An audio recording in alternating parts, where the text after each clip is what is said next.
Então, o passado contínuo ele é formado pelo verbo auxiliar to be, nós vamos usar ele, só que no passado simples, mais o gerúndio, que é aquele acréscimo do ing no verbo principal. Você precisa disso para usar o passado contínuo.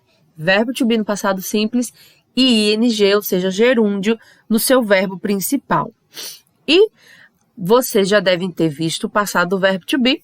O passado dele é was e were.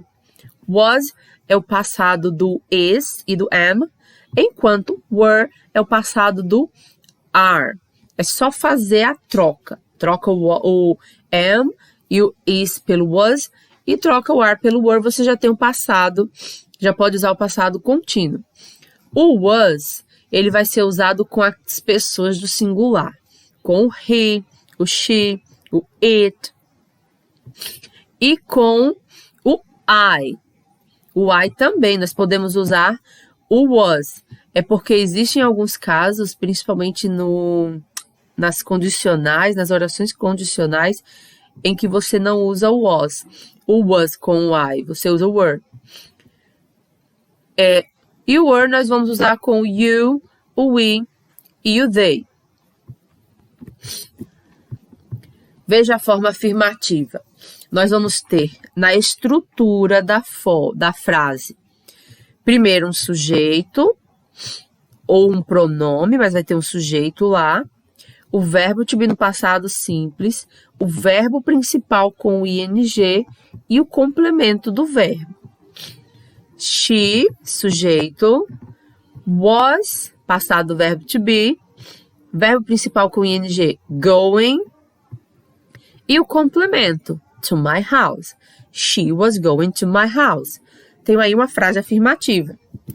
A frase negativa nós vamos ter sujeito, verbo to be no passado simples mais o not, o verbo principal com ing, não pode faltar de jeito nenhum, e um complemento. Tá aqui, ó. She, sujeito, was not, to be mais not, verbo principal com ing, going, e o complemento, to my house. She was not going to my house. Na forma interrogativa, como toda forma interrogativa em inglês, nós vamos ter a inversão, a mudança de posição. Quem vem primeiro? Verbo to be nos passados simples. Ele aqui é o nosso auxiliar, o verbo to be no passado contínuo e no presente contínuo ele serve como auxiliar. Então vem primeiro ele, depois vem o sujeito e o verbo principal com ing e o complemento. Tá aqui, was, to be o verbo to be no passado, sujeito, she, verbo principal com ing, going, e o complemento, to my house. Was she going to my house? Ela estava indo para minha casa.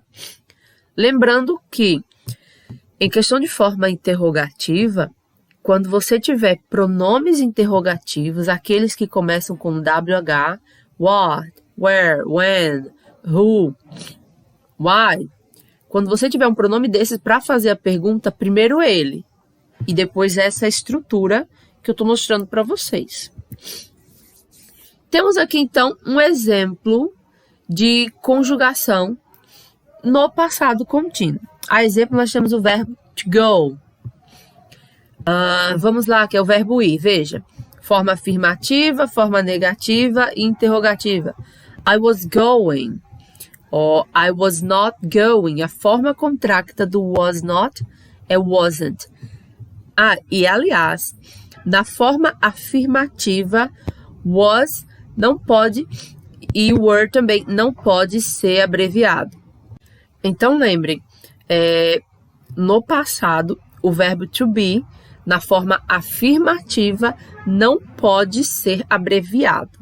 Não tem como você colocar was e were na forma contracta, não pode. Já na forma negativa você pode. Junta was com not, fica wasn't. Junta were com not, fica weren't. Essa forma contracta, lembrando sempre, ela é informal, tá? É informal. Então, tá aqui a conjugação do verbo, vejam. Was usado com I, com he, com she, com it. E were usado com you, com o we, o you no plural e com o they. O go recebeu o ing. Aí vamos lembrar o seguinte, que como colocar o ing, como usar o gerúndio. É o seguinte, a maioria dos verbos, e no passado contínuo não importa se é regular ou se é irregular. Isso só importa se é passado simples. No contínuo isso não importa, não tem nada a ver. Quando for a maioria dos verbos, você apenas acrescenta, foi o que aconteceu com o go. Eu apenas acrescentei o ing. Mas existem verbos, como por exemplo, verbos que terminam com e. Verbos que terminam com e, você tira o e, se for um e só. Por exemplo, make, que é o verbo fazer. Tira o e, coloca o ing. Se terminar com dois es, você não tira nenhuma das letras, apenas acrescenta o ing. Se terminar com i, um i e um e, como die, o tie, o lie, você troca essas duas letras, o i e o e, pelo y e acrescenta o ing. Com o y não vai ter nenhuma regra. E com relação àqueles verbos que são monossílabos, que terminam com som de consoante, vogal e consoante, vai ser como no passado. Aquela mesma regra do passado simples dos verbos regulares. Quando ele é monossílabo, quando ele é uma oxítona, você vai ter que repetir a última letra e aqui no contínuo acrescentar o ing. Falou em passado, falou em tempo contínuo, estamos falando em ing. Se tem dúvida, se você tem alguma dúvida de como usar o ing, o gerúndio, vocês podem assistir o vídeo em que eu explico o presente contínuo. Lá tem uma parte em que eu expliquei apenas o uso do ing. E esse uso do ing serve para qualquer coisa, para qualquer tempo que você tenha que usar o gerúndio, porque o gerúndio não é apenas usado em tempos contínuos, ele pode aparecer de outra forma. E aqui eu tenho uma pergunta, né? A forma interrogativa. Primeiro o auxiliar, was, were, depois o sujeito, tá ali, you, he, e depois o verbo principal com o ing e o complemento. Por que a gente fala em complemento? Porque tem que ter um complemento. Imagina o verbo ir. Se você vai para algum lugar. O verbo comer, se você come alguma coisa. Então, você tem que acrescentar algo para que a frase não fique só até ali. Só ali.